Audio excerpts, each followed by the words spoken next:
ஒரு மிஷின் பார்க்கறதுக்கு ரொம்ப ஸ்மார்ட்டா தெரியுது. ஆனா அது உண்மையிலேயே எதையாவது புரிஞ்சுக்கிட்டு தான் செயல்படுதா? இன்னைக்கு இருக்கிற நவீன ஆர்டிஃபிஷியல் இன்டெலிஜென்ஸின் மையத்திலேயே இந்த ஒரு பெரிய கேள்வி இருக்கு. வாங்க இதுக்கான பதிலை நம்ம சேர்ந்து தேடலாம். இத கொஞ்சம் யோசிச்சு பாருங்களேன். ஒரு மிஷினால ஒரு கவிதையே எழுத முடியுது. ஆனா அந்த கவிதைனா என்ன, அதுல இருக்கிற உணர்வு என்ன, அர்த்தம் என்னன்னு அதுக்கு துளி கூட தெரியாது. இது எப்படிங்க சாத்தியம்? இதுதான் ஆர்டிஃபிஷியல் இன்டெலிஜென்ஸோட ஒரு ஆச்சரியமான, அதே சமயம் கொஞ்சம் குழப்பமான திறனுக்கு ஒரு சூப்பரான உதாரணம். சரி, இதுக்குள்ள கொஞ்சம் ஆழமா போலாம்.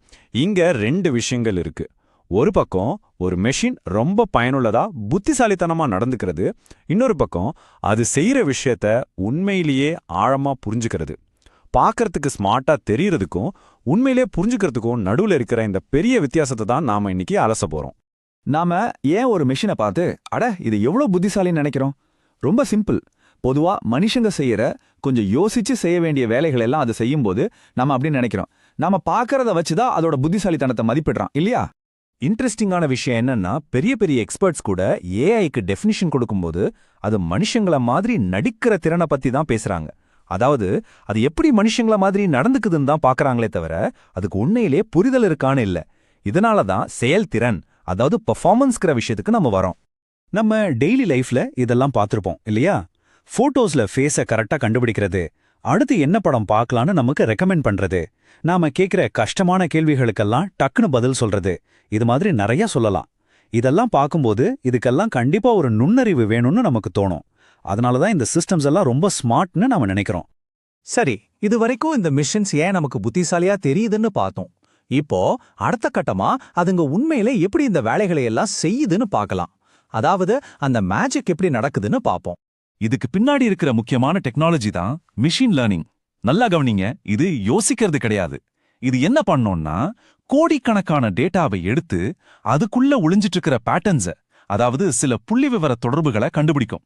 சிம்பிளா சொல்லணும்னா இது பேட்டர்ன்ஸை கண்டுபிடிக்கிற வேலையை தான் செய்யுதே தவிர மனுஷங்க மாதிரி சிந்திக்கிறது இல்ல. இந்த ட்ரைனிங் ப்ராசஸ் ஒரு 4 ஸ்டெப்ல நடக்கும். ரொம்ப சிம்பிள். முதல்ல லட்சக்கணக்கான ஏன் கோடிக்கணக்கான உதாரணங்களை சேகரிப்பாங்க. போட்டோஸ், டெக்ஸ்ட், இப்படி எது வேணும்னாலும் இருக்கலாம். ரெண்டாவது, ஒரு அல்கோரிதம் இந்த மொத்த டேட்டாவையும் அலசி அதுல இருக்கிற பேட்டர்ன்ஸை கண்டுபிடிக்கும். மூணாவது, அந்த பேட்டர்ன்ஸை அடிப்படையா வச்சு ஒரு கணித ஃபார்முலா, அதாவது ஒரு மாடல் உருவாக்கப்படும். கடைசியா 4வது ஸ்டெப்ல இந்த மாடலை வச்சு புதுசா வர டேட்டாவை பத்தி கணிக்கும், அதாவது ப்ரெடிக்ட் பண்ணும். அவ்வளவுதான். அப்போ இங்க நாம புரிஞ்சிக்க வேண்டிய மிக முக்கியமான விஷயம் இதுதான். டேட்டாக்குள்ள இருக்கிற பேட்டர்ன்ஸை சூப்பரா கண்டுபிடிக்கிறது வேற, மனுஷங்க மாதிரி ஒரு விஷயத்தோட காரணம் என்ன, அதோட விளைவை என்னன்னு யோசிக்கிறது வேற. ஒன்னு ஸ்டாட்டிஸ்டிக்கல் கனெக்ஷன், இன்னொன்னு லாஜிக்கல் ரீசனிங். ரெண்டும் ஒன்னு கிடையாது. ஏஐலயே நம்மள ரொம்ப சுலபமா இது நிஜமாவே ஒரு மனுஷன்தான் நினைக்க வைக்கிற ஒரு விஷயம் இருக்குன்னா அது லாங்குவேஜ் மாடல்ஸ் தான். இந்த சாட்பாட்ஸ் எல்லாம் எப்படி நம்மள இவ்ளோ கன்வின்சிங்கா நம்ப வைக்குது?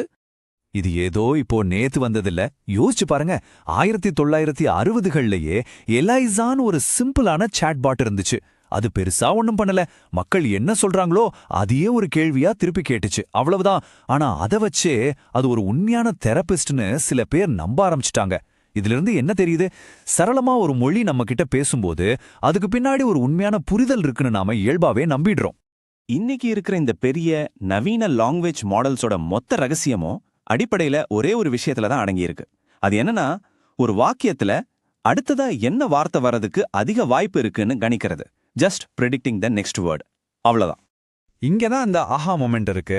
அடுத்த வார்த்தையை கணிக்கிற ஒரு சிம்பிள் மெக்கானிசம். ஆனா அதோட அவுட்புட் பாத்தீங்கன்னா மொழியை நல்லா புரிஞ்சுக்கிட்ட ஒருத்தர் பேசுற மாதிரியே இருக்கு. சோ இந்த கணிப்பு திறன் தான் அதுக்கு உண்மையிலேயே புரிதல் இருக்கிற மாதிரியான ஒரு மாயை உருவாக்குது. சரி, இந்த ஐடியாவை இன்னும் நல்லா புரிஞ்சுக்க நம்ம டெய்லி லைஃப்ல பார்க்குற சில உதாரணங்களை எடுத்து பார்க்கலாம்.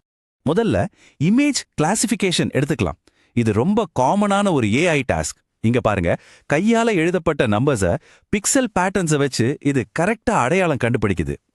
ஆனா இது 8ன்ற வடிவத்தை அடையாளம் கண்டுபிடிக்கிறத தவிர என்னன்னா என்ன, அதை வச்சு எதுக்கு நாம கணக்கு போடுறோம், எப்படி கூட்டணும் கழிக்கணும்னு இதுக்கெல்லாம் அதுக்கு அர்த்தம் தெரியாது. இது வெறும் பேட்டர்ன் மேட்சிங் தான், கான்செப்டை புரிஞ்சுக்கிறது இல்ல. அடுத்ததா ரெக்கமெண்டேஷன் சிஸ்டம்ஸ். இதை நாம தினமும் யூஸ் பண்றோம். நீங்க பார்த்த விஷயங்கள், உங்கள மாதிரியே இருக்கிற மத்த லட்சக்கணக்கான பேர் பார்த்த விஷயங்கள், இதையெல்லாம் வச்சுதான் உங்களுக்கு புதுசா ஒன்னு ரெக்கமெண்ட் பண்ணுது. அதாவது கோடிக்கணக்கான யூசர்ஸோட டேட்டால இருக்கிற கனெக்ஷன்ஸை இது கண்டுபிடிக்குது. ஆனா ஒரு படத்தோட கல்ச்சுரல் முக்கியத்துவம் என்ன, இல்ல ஒரு பாட்டு ஏன் உங்களுக்கு மனசுக்கு அவ்வளோ நெருக்கமா இருக்குங்கிற அந்த இமோஷனல் காரணம் எல்லாம் அதுக்கு புரியாது. இப்போ கேம்ஸ் விஷயத்துக்கு வருவோம். StarCraft 2 மாதிரி ரொம்ப காம்ப்ளெக்ஸான ஒரு கேம்ல ஆல்பா ஸ்டார் மாதிரி ஒரு ஏஐ 99.8% ஹியூமன் பிளேயர்ஸை தோற்கடிக்குது. இது உண்மையிலே ஒரு சூப்பர் ஹியூமன் பெர்ஃபார்மன்ஸ் தான். ஆனா இந்த ஏஐ எப்படி ஜெயிக்குது தெரியுமா? அப்பாடா ஜெயிச்சிட்டோங்கிற சந்தோஷத்துக்காகவோ இல்ல புதுசா ஒரு ஸ்ட்ராட்டஜியை உருவாக்கணுங்கிற கிரியேட்டிவிட்டிக்காகவோ கிடையாது. இது என்ன பண்ணும்னா ஜெயிக்கிறது தான் அதோட ஒரே குறிக்கோள். அந்த ரிவார்டை அடைய எந்த மூவ் பண்ணா பெஸ்டா இருக்கும்னு லட்சக்கணக்கான தடவை கணக்கு போட்டு அந்த ஒரு நகர்வை செய்யும். இதுக்கு பேரு ஆப்டிமைசேஷன், அனுபவம் இல்ல. சரி, எதுக்கு இந்த வித்தியாசத்தை பத்தி நாம இவ்வளவு தூரம் பேசிட்டு இருக்கோம்?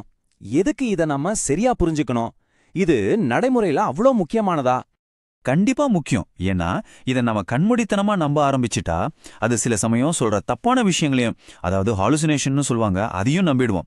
உதாரணத்துக்கு பாறைகளை சாப்பிட்டா உடம்புக்கு நல்லதுன்னு சொன்னா கூட நம்புற நிலைமை வந்துடும்.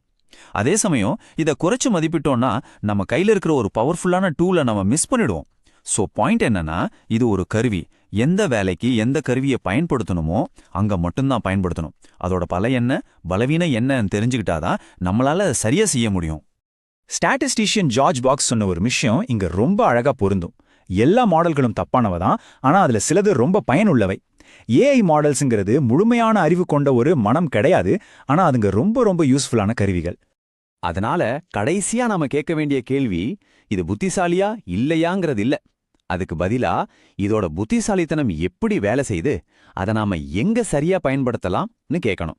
இந்த ஒரு கேள்வியை நாம கேட்க ஆரம்பிச்சாலே போதும், ஏஐயை பத்தின நம்ம மொத்த பார்வையுமே மாறிடும்.